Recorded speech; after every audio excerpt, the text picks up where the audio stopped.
warahmatullahi wabarakatuh. Waalaikumsalam warahmatullahi wabarakatuh. Selamat siang rekan-rekan semua. Siang. Gimana kabarnya hari ini, sehat? Sehat. Alhamdulillah. Ya. Pada siang hari ini kita berkumpul di ruangan ini dalam rangka melaksanakan pelatihan pemberdayaan masyarakat sesuai dengan standar kompetensi yang rekan-rekan ajukan, yaitu mengelola pembelajaran di dalam masyarakat. Nah, elemen kompetensi di sini adalah mengidentifikasi penerima manfaat pembelajaran masyarakat. Ya. Nah, bagaimana caranya mengidentifikasi penerima pembelajaran masyarakat ini?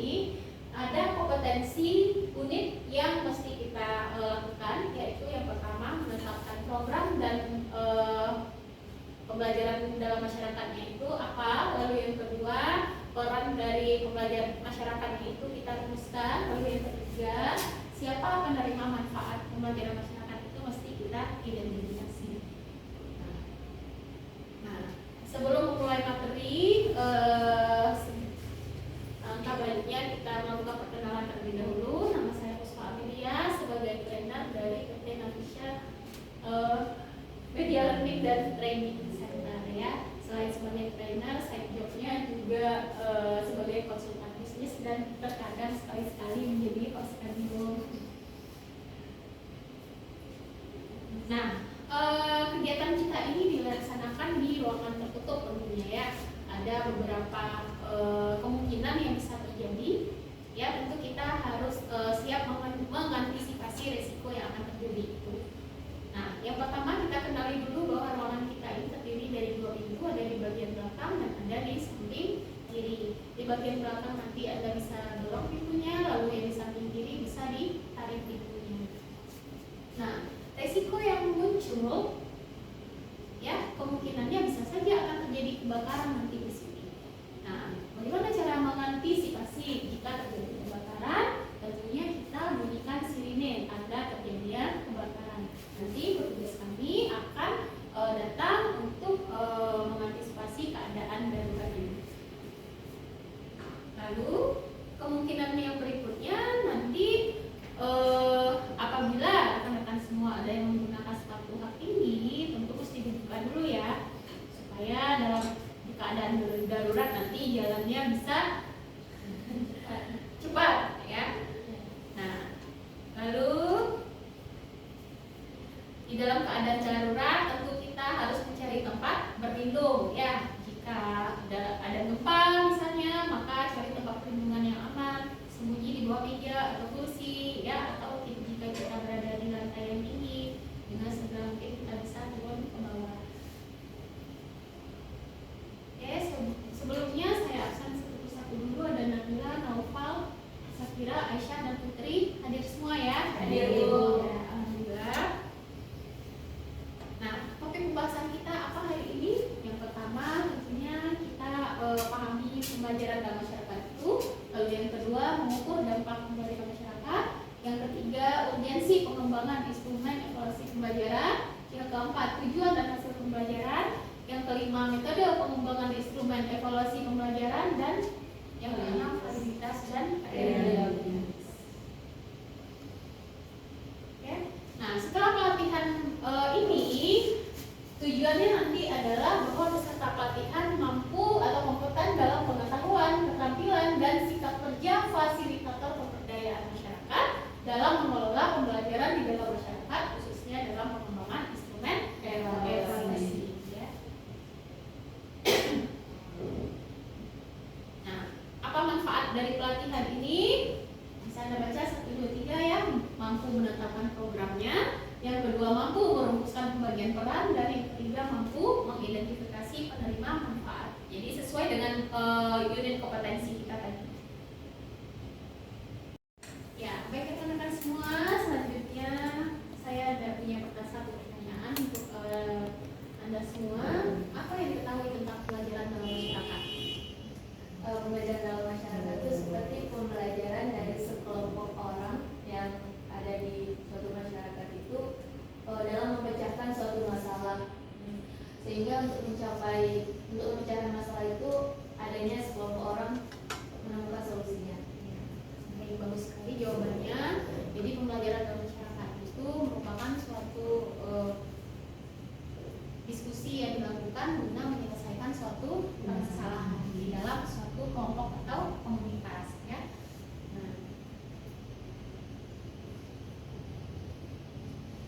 sebelum kita lanjut ke materi inti pelatihan, peralatan dan perlengkapan yang kita gunakan di dalam pelatihan ini, peralatan ya, ada kertas telepon, laptop, LCD, whiteboard, pointer, penghapus, printer, dan flash disk ya. Lalu yang kedua, perlengkapannya ada formulir penilaian kerja, formulir telepon message, blocknote, ballpoint, spidol, dan baterai ya. Nah, materi pertama mengenai penerimaan manfaat pembelajaran ya.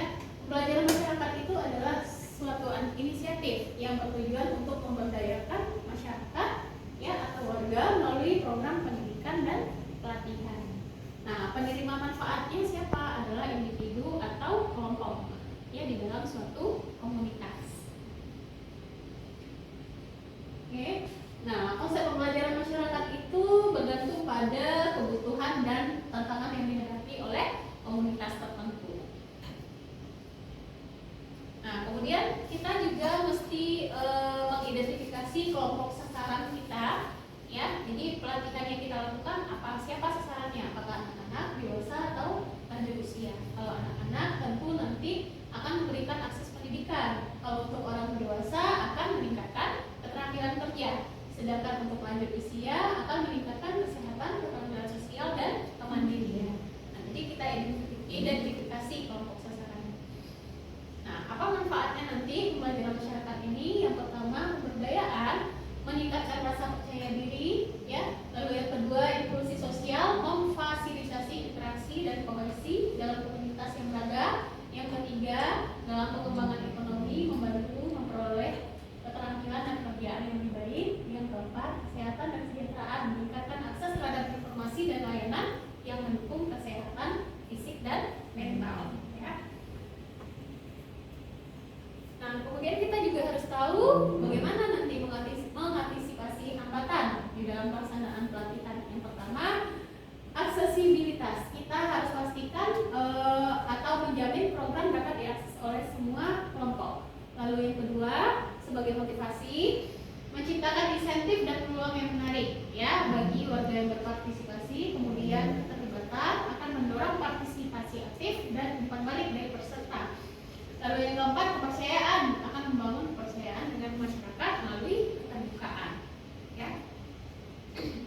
Kemudian dampak dari pembelajaran masyarakat itu bisa kita ukur dengan cara yang pertama dengan membuat perencanaan terlebih dahulu, yaitu menentukan indikator keberhasilan. Yang kedua, pemantauan ya, mengumpulkan data secara reguler. Dan yang ketiga, dengan mengevaluasi ya, yaitu menganalisis data untuk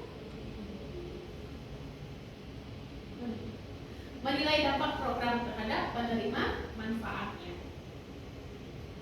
Nah, jika kita ingin melaksanakan suatu pelatihan, ya, dana bisa bersumber dari lembaga pelatihannya, misalnya, ya, atau bersumber dari dana luar. Dana luar ini bisa dari hibah, ya, yaitu dukungan dana dari pemerintah atau organisasi. Yang kedua, dengan penggalangan dana dari komunitas itu sendiri. Lalu yang ketiga, melalui kewirausahaan dengan mengembangkan bisnis. Dan yang keempat, kemitraan, bekerja sama dengan sektor swasta.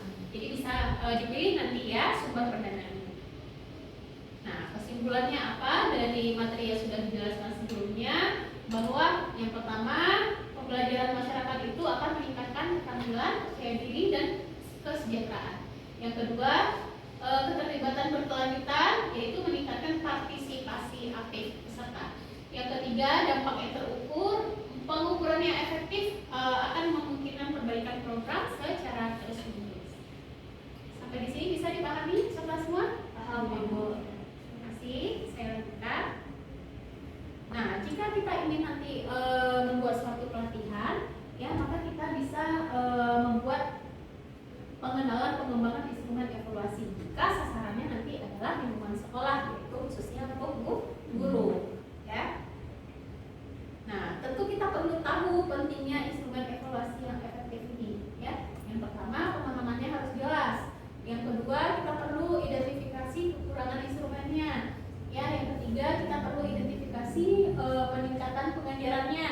Yang keempat, berguna untuk pengambilan keputusan ada 4 hal pentingnya instrumen evaluasi ya, FFP. Lalu selanjutnya tujuan dan hasil pembelajaran tentu memiliki hubungan ya. Jadi tujuan pembelajaran itu adalah hasil yang mau kita capai. Sedangkan hasil pembelajaran apa? Hasil pembelajaran itu adalah hasil yang kita peroleh dari dampak adanya perlakuan program yang kita buat ya, berdasarkan tujuan program kita tadi. Nah, di dalam pengembangan instrumen kita juga harus memilih metode yang tepat untuk digunakan ya, bisa tes tertulis, portofolio, dan observasi. Nah, masing-masingnya bisa dilihat ya di slide.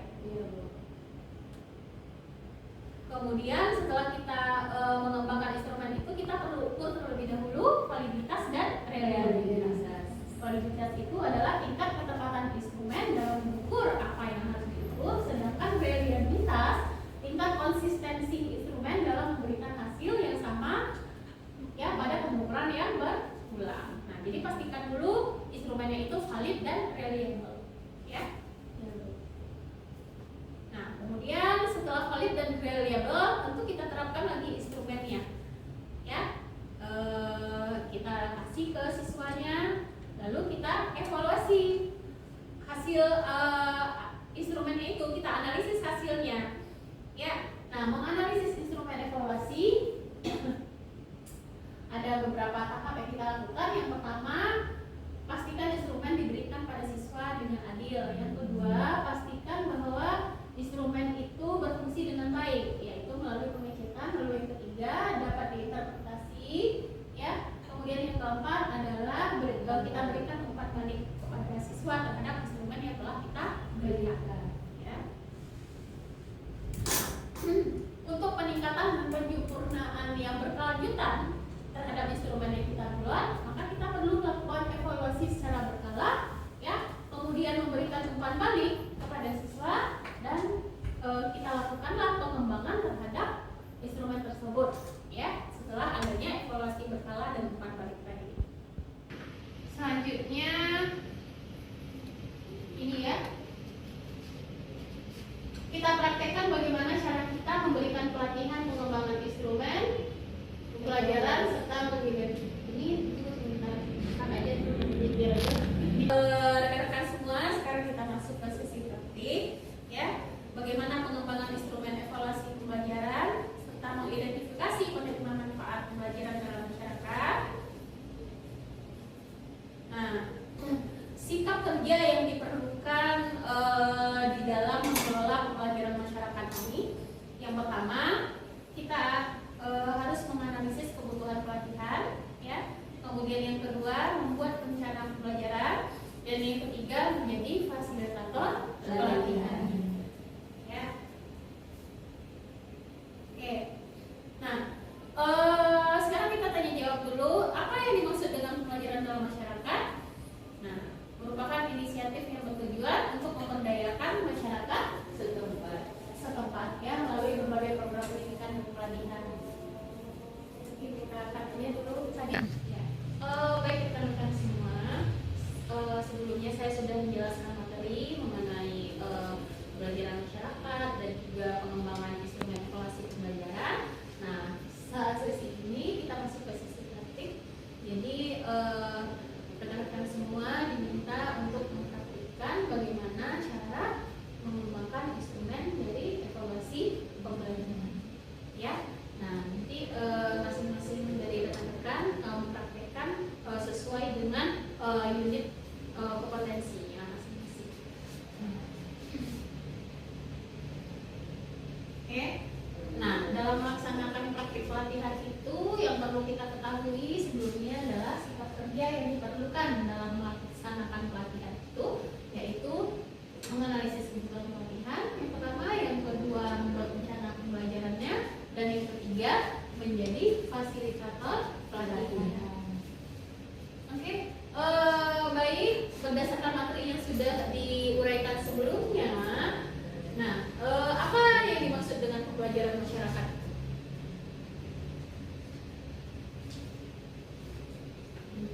Ya, silakan.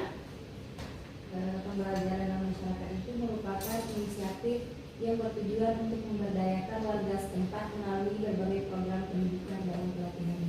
Oke, baik. Jawabannya sudah bagus. Kemudian jelaskan manfaat pembelajaran dalam masyarakat. Apa manfaatnya pembelajaran dalam masyarakat?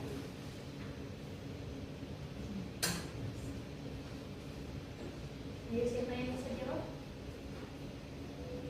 Coba Bu. Iya. Itu manfaatnya ada 4. Yang pertama meningkatkan rasa percaya diri dan kemampuan individu memperbaiki kehidupan mereka. Kedua, memfasilitasi interaksi. Kemudian ketiga, membuat keluarga memperoleh keterampilan dan pekerjaan yang lebih baik. Dan yang keempat, meningkatkan akses terhadap informasi dan layanan yang mendukung kesehatan fisik dan mental.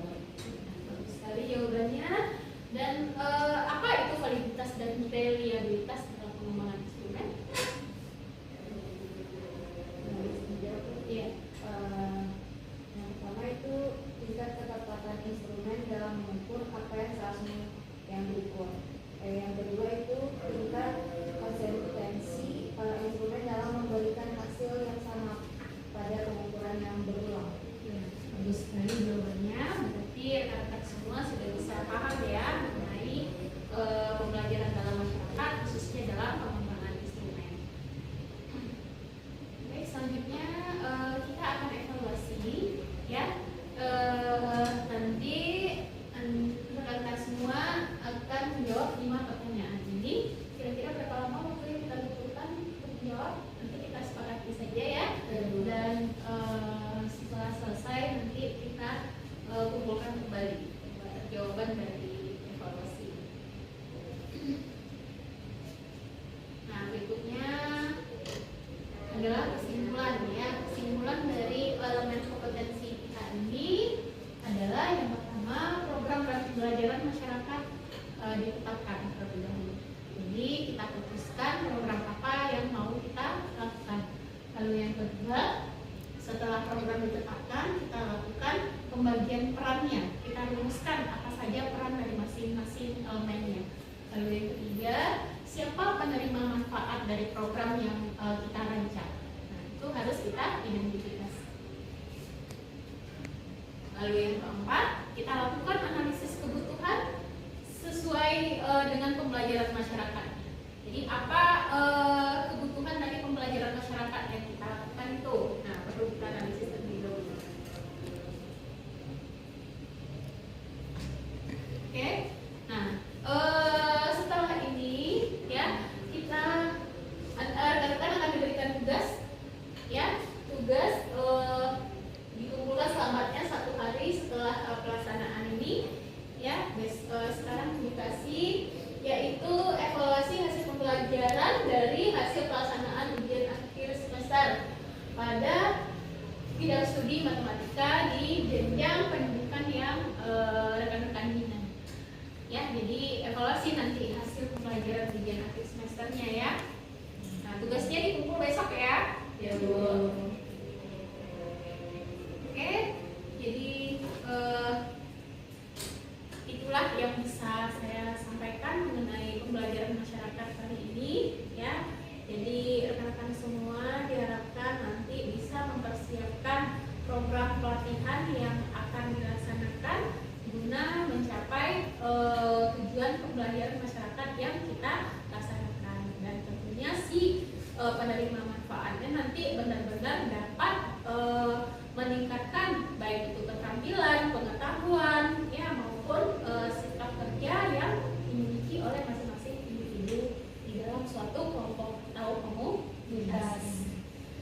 Ya. Nah, demikian rekan-rekan semua pelaksanaan pelatihan yang kita lakukan kali ini ya, mudah-mudahan bisa dapat meningkatkan keterampilan dan pengetahuan rekan-rekan semua ya, dan bisa menyelesaikan tugas praktek, evaluasi dan tugas deadline yang akan kita kumpulkan besok ya. Kita tutup pelaksanaannya hari ini. Wabillahi taufiq wal hidayah.